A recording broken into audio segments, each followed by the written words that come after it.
Bismillah, Assalamualaikum warahmatullahi wabarakatuh. Puji syukur kepada Allah Subhanahu wa Ta'ala yang senantiasa memberikan nikmatnya kepada kita selaku hambanya,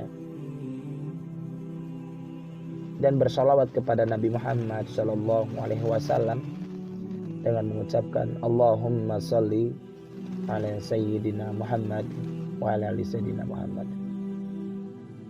Sahabat yang saya cintai, keutamaan sholat subuh yang penuh dengan keistimewaan. Sholat subuh salah satu ibadah yang wajib dilaksanakan bagi setiap umat muslim di dunia.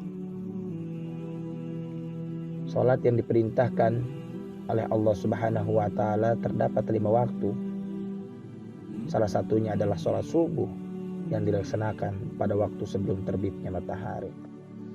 Allah Subhanahu wa Ta'ala berfirman dalam surat Al-Isra, Aqimis salata lidulukis syamsi ila ghasaqil laili wa Qur'an al-fajr. Inna Qur'an al-fajri kana mashhuda.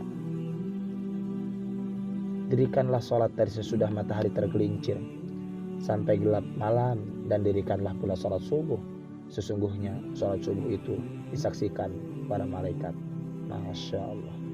Namun salat subuh menjadi hal yang begitu berat untuk dilakukan.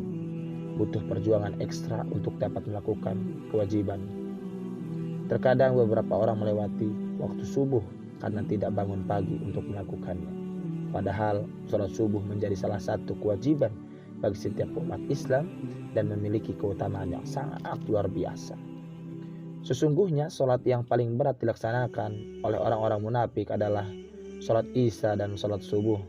Sekiranya mereka mengetahui keutamaan keduanya, niscaya mereka akan mendatanginya sekalipun dengan merangkak. Ini hadis riwayat yang diriwayatkan Bukhari. Ada beberapa keutamaan orang yang melaksanakan sholat subuh secara berjamaah. Yang pertama adalah ketika sholat subuh berjamaah, mereka disaksikan oleh para malaikat. Ketika seseorang melaksanakan sholat subuh secara berjamaah di masjid, maka orang-orang tersebut akan disaksikan oleh para malaikat yang bertugas di malam dan juga siang hari. Saat datang waktu subuh, malaikat yang bertugas malam hari akan digantikan oleh malaikat yang bertugas pada siang hari. Kan Rasulullah SAW bersabda, malaikat-malaikat siang bergantian mendampingi kalian dengan malaikat-malaikat malam, dan mereka berkumpul pada waktu sholat subuh dan asar. Setelah itu, malaikat yang semalam menjaga kalian naik ke langit, lalu Allah bertanya kepada mereka, dan Dia lebih tahu tentang mereka. Bagaimana kalian tinggalkan hambaku? Kata Allah Subhanahu wa Ta'ala. Para malaikat menjawab, kami meninggalkan mereka dalam keadaan sholat, dan kami datang kepada mereka ketika mereka sholat. Kemudian keutamaan yang kedua adalah mendapatkan sholat sepanjang malam. Keutamaan melaksanakan sholat subuh secara berjamaah di masjid, salah satunya itu akan mendapatkan keutamaan sholat sepanjang malam. Hal ini dijelaskan dalam hadis riwayat Muslim yang berbunyi, barang siapa yang sholat Isya berjamaah, maka seolah-olah dia telah sholat malam selama separuh malam. Dan barang siapa yang sholat subuh berjamaah, maka seolah-olah dia telah sholat seluruh malamnya. Hadis riwayat Muslim. Kemudian yang ketiga adalah mendapatkan rezeki. Keutamaan lainnya yaitu akan mendapatkan rezeki. Suatu ketika Nabi Muhammad SAW tengah melaksanakan sholat subuh. Setelah selesai, beliau kembali ke rumah dan mendapati putrinya Fatimah yang masih tertidur pulas. Kemudian beliau membalikan tubuh Fatimah dan kakinya, lalu mengatakan sesuatu kepada putrinya, hai Fatimah, bangun dan saksikanlah rezeki Rabbmu, karena Allah membagi-bagikan rezeki para hamba antara sholat subuh dan terbitnya matahari. Hadis riwayat Baihaqi. Kemudian keutamaan yang keempat adalah sebagai kunci kemenangan. Pada zaman Rasulullah SAW, ketika beliau ingin menyerang suatu kaum, maka beliau menundanya hingga datang waktu subuh. Hal tersebut disampaikan dalam hadis riwayat Bukhari. Rasulullah SAW apabila hendak menyerbu suatu kaum, beliau menundanya hingga tiba waktu subuh.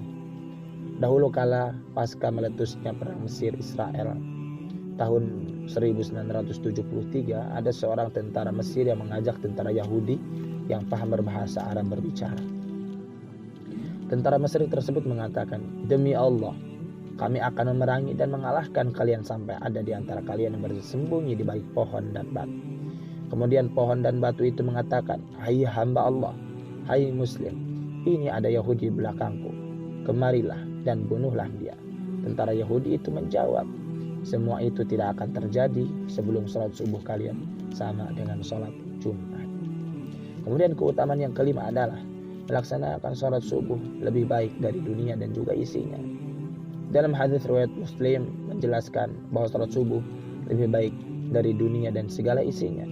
2 rakaat sunnah subuh lebih baik daripada dunia dan seluruh isinya. Masya Allah. Kemudian keistimewaan atau keutamaan yang keenam adalah penyebab masuk surga. Selain itu, melaksanakan sholat subuh juga memiliki keutamaan sebagai salah satunya penyebab masuk surga. Hal ini disampaikan dalam hadis riwayat Bukhari dan Muslim. Rasulullah SAW bersabda, "Barang siapa yang mengerjakan sholat subuh atau sholat bardain, sholat subuh dan juga asar, maka dia akan masuk surga." Sholat subuh adalah merupakan sholat bardain yang apabila dikerjakan maka akan mendapatkan surga dari Allah Subhanahu wa Ta'ala. Kemudian yang ketujuh adalah menjadi penghalang masuk neraka. Sholat subuh menjadi salah satu penghalang untuk orang-orang yang menjalankannya masuk ke neraka. Maka dari itu lakukanlah sholat subuh maupun sholat lainnya dengan hati yang ikhlas dan niat karena Allah Subhanahu wa Ta'ala. Hadis riwayat Muslim menyampaikan bahwa Nabi Muhammad SAW bersabda, "Tidaklah akan masuk neraka orang yang melaksanakan subuh, sholat sebelum terbitnya matahari, yaitu sholat subuh, dan sholat sebelum tenggelamnya matahari, yaitu sholat asar." Kemudian keutamaan yang ke-8 adalah sebagai sumber cahaya saat kiamat. Sholat subuh menjadi salah satu sumber cahaya yang akan menerangi umatnya ketika seluruh sumber cahaya di dunia akan padam. Matahari yang biasa menerangi akan digulung dan hanya ibadah yang akan menerangi. Masya Allah. Kemudian yang ke-9 adalah jadi jaminan Allah Subhanahu wa Ta'ala. Rasulullah SAW berjanji, apabila umatnya melaksanakan sholat subuh, maka Allah Subhanahu wa Ta'ala akan melindungi siapapun yang mengerjakan seharian penuh